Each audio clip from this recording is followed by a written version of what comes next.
If you're a knitter who likes baubles or knupps, then you know that they're not all created equal.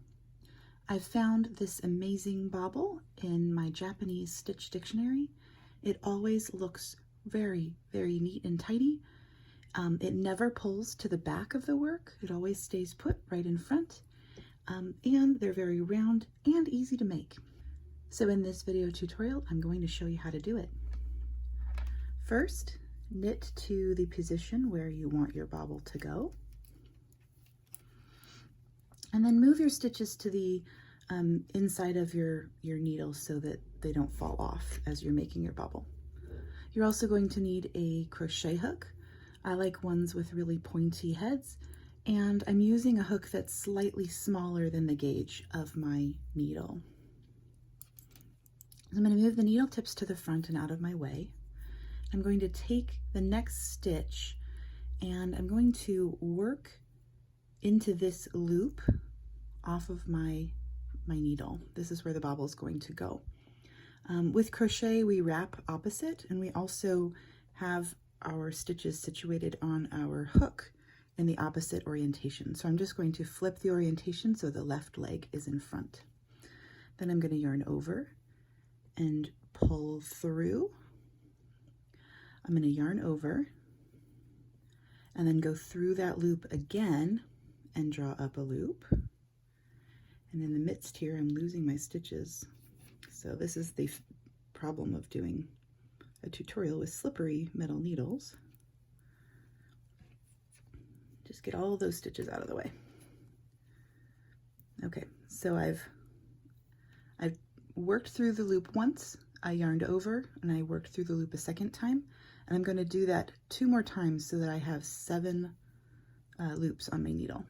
So I've yarned over, gone through that same loop again, and drawn up a loop. That's 4 or 5. Yarn over, go through 1 more time. And I'm going to try and make these loops not super loose, but loose enough that I can grip them with my thumb and have a little bit to pull on. So now that I have 7, I'm going to yarn over 1 more time. I'm going to pinch the bottom of those loops so it makes it easier to draw this last loop, the last yarn over, all the way through. And you might need to wiggle your hook a little bit. And that part takes a little bit of practice, so I wouldn't expect to get it right on the first try. You may have to try a few times. Then you're going to yarn over and pull through your loop 1 more time. That locks your bobble into place. Now let's slide everything kind of back into their regular knitting orientation. You're going to then take your crochet hook, and you see this hole is where we've been working into, and you see the little loop below it, that daughter stitch below. You're going to insert your hook into that space below and draw up a loop. Push your bobble forward and pull through. And this is our new stitch. So I'm going to stick that on the left needle. I'm going to take our needle tip, the right needle tip, and remember to reverse your orientation again. So the right leg goes in front, and then you're going to just pull down a little bit. So that kind of cinches your bobble. Now it looks kind of sideways at first.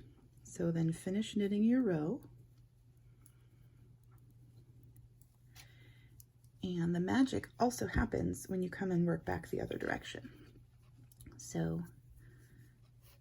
when you come back, it doesn't matter if you're knitting or purling. You just want to make sure that when you get to that bobble stitch, that the bobble is nice and sturdy in the front of your work. You're going to work that stitch a little tighter than normal.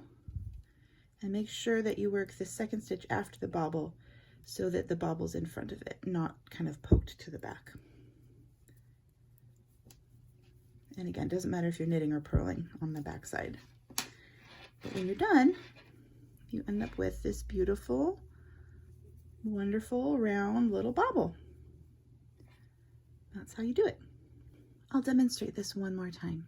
I've worked to the spot where the bobble's going to go, and the stitches on my right needle I'm going to move up so they're not in danger of falling off.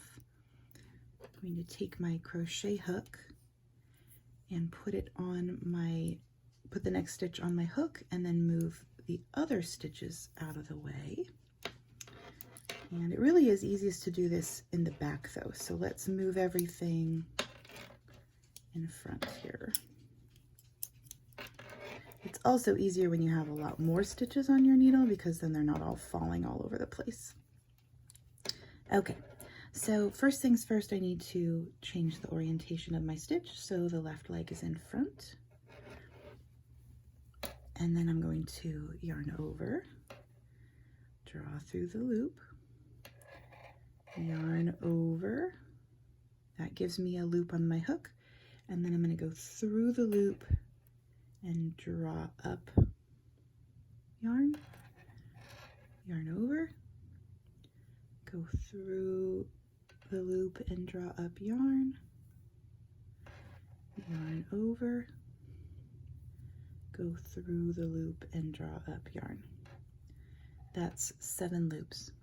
For a slightly smaller bobble, just pull up 5 loops. You'll yarn over one more time. You're going to pinch the base of all of those and pull the loop through, kind of giving it a little wiggle.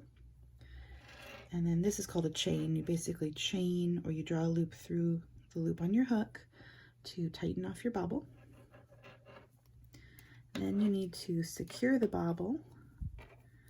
So this is the hole we worked the bobble into. We're going to go into the stitch below that, right there. Draw up a loop and chain. Now let's put everything back where they're supposed to go.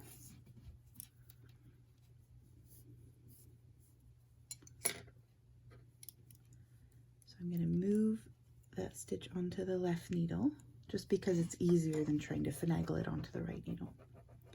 I'm going to push that bobble to the front, and I'm going to slip this stitch onto my right hand needle, but I need the right leg in front.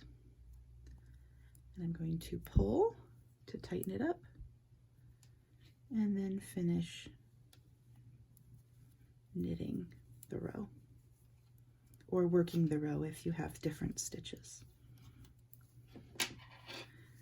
And there's the third bobble. And again, it'll really position it into place firmly when you work the row after.